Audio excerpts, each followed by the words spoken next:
ప్రభునందు నాకు అత్యంత ప్రియమైనటువంటి వారులారా, మన ప్రభువును రక్షకుడైనటువంటి యేసుక్రీస్తు వారి యొక్క శుభనామములో మీ అందరికీ నా హృదయపూర్వకమైన శుభములు, వందనములు తెలియజేస్తున్నాను. ఉదయకాల సమయంలో దేవుని వాక్యాన్ని ధ్యానం చేసుకుందాము. ఈరోజు వాక్య ధ్యానం కొరకు మనం తీసుకున్నటువంటి లేఖన భాగము కీర్తన గ్రంథము 119వ కీర్తన 133వ వచనం చదువుకుందాం. నీ వాక్యమును బట్టి నా అడుగులు స్థిరపరచము, ఏ పాపమును నన్ను ఏలనీయకము. ఆమెన్. దేవుని నామునకు మహిమ కలుగునుగాక. ఇక్కడ దేవుని వాక్యాన్ని మనం గమనించినట్లయితే భక్తుని యొక్క ప్రార్థన, ప్రభు సన్నిధిలో ప్రార్థన చేస్తున్నాడు. ఏమనంటే, దేవా నీ వాక్యాన్ని బట్టి నా అడుగులు నువ్వు స్థిరపరచయ్యా, నేను ఏ పాపంలో పడకుండా నన్ను కాపాడమని భక్తుడు ప్రార్థన చేస్తూ ఉన్నాడు.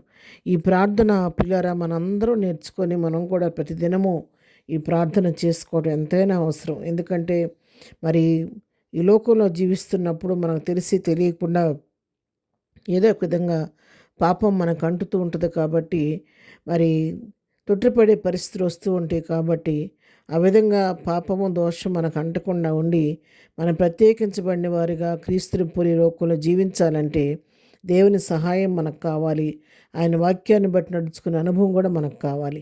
అందుకే భక్తుడు అడుగుతున్నాడు, అయ్యా నీ వాక్యాన్ని బట్టి నా అడుగులు స్థిరపరచు, కుడి ఎడమలకు నేను తొలగిపోకుండా నన్ను కాపాడు, నా చేపట్టుకుని నడిపించు, నేను తొట్టిపడకుండా నా పాదాలు స్థిరపరచమని భక్తుడు ప్రార్థన చేస్తున్నాడు. రెండవ ప్రార్థన ఏంటో తెలుసా? భక్తుడి యొక్క ప్రార్థన, ఏ పాపం నన్ను ఎలనీయొద్దు.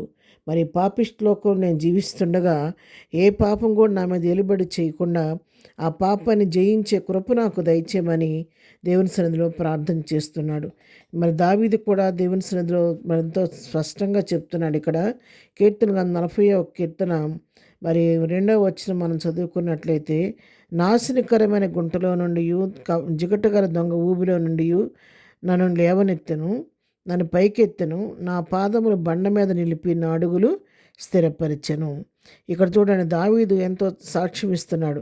నేను ఒకప్పుడు నాశనకరమైన గుంటలో పడి ఉన్నప్పుడు, జిగటగల దొంగ ఊబిలో ఉన్నప్పుడు, నేను యెహోవా కొరకు కనిపెట్టుకున్నప్పుడు, ఆయన సన్నిధిలో నేను ప్రార్థించినప్పుడు ఆయన నా మొర ఆలకించి నన్ను పైకి లేవనెత్తాడు. పైకి లేవనెత్తడం మాత్రమే కాదు, నా పాదములు బండ మీద నిలిపి నా అడుగులు స్థిరపరిచాడు. ఏ బండ మీద? క్రీస్తు అనే బండ మీద ఆయన పాదాలు నిలిపి వాటిని అడుగులు స్థిరపరిచాడని చెప్పి భక్తుడు తెలియజేస్తున్నాడు. కాబట్టి మన జీవితాల్లో మనము కూడా ఈ లోకంలో జీవిస్తున్నప్పుడు మనం తొట్టిపడకుండా ఉండాలంటే, కుడియడంలోకి తొలగిపోకుండా గురి యొద్దకు పరిగెత్తే వరకు ఉండాలంటే మన పాదాలు కూడా క్రీస్తు అనే బండపైన స్థిరపరచబడాలి.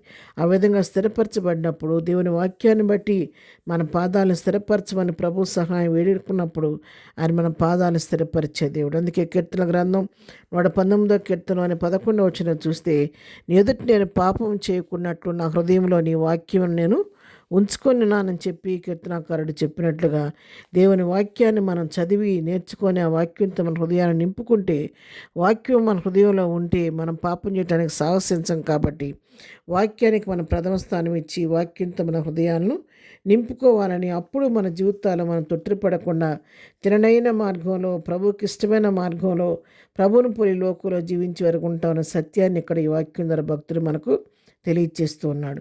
వాక్యానికి ఎక్కువ ప్రాధాన్యత ఇస్తే, వాక్యం అనేది మనం నేర్చుకుంటూ ఉంటే, చదువుతూ ఉంటే, దాన్ని మనం ఆస్వాదిస్తూ ఉండే కొందికి దాని రుచి మాధుర్యాన్ని మనం తెలుసుకోగలుగుతాము. వాక్యాన్ని గురించి మరి 119వ కీర్తన 50వ వచనం చదివితే, నీ వాక్యం నన్ను బ్రతికించి ఉన్నది, నా బాధలో ఇదే నాకు నెమ్మది కలిగించున్నదని చెప్పని భక్తుడు తెలియజేస్తున్నాడు.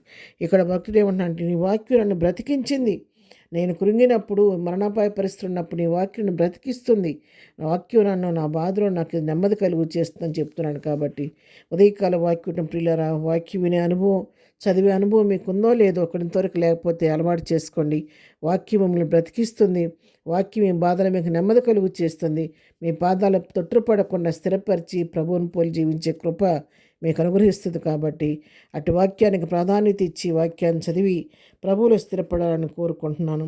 ప్రార్థన. ప్రేమ కలిగిన తండ్రి, పరిశుద్ధుడా నీ పాదములకు వందనాలు. ఉదయకాలం మాకు ఇచ్చిన మంచి హెచ్చరిక వాక్యాన్ని బట్టి నీకు వందనాలు. మా అడుగులు కూడా ప్రభువా నీ వాక్యాన్ని బట్టి స్థిరపరిచి తొట్టుపడకుండా సహాయం చేయండి. ఈ దినం మేము చేయ పని పాటలో రాకపోకలో తోడుగొనండి. దినం బర్త్డే మ్యారేజ్ చేసుకుని బిడ్డలను దీవించండి, ఆశీర్వదించండి. ఎవరికే సమస్య ఉన్నా మీ నామంలో తీర్చండి. ప్రత్యేకంగా వాతావరణం స్వాధీనం చేసుకొని ప్రభువా మరిన్ని తెలుగు రాష్ట్రాలకి ఇలాంటి విపత్తు సంభవించుకొని నీ కృప తోడుగుంచి నీ కృపను అందరూ భద్రపరచమని యేసు నామములో ప్రార్థించడి పొందుకొని ఉన్నాము తండ్రి. ఆమెన్. ప్రభు కృప సదాకాలం మనందరికీ తోడయుండి నడిపించును గాక. ఆమెన్.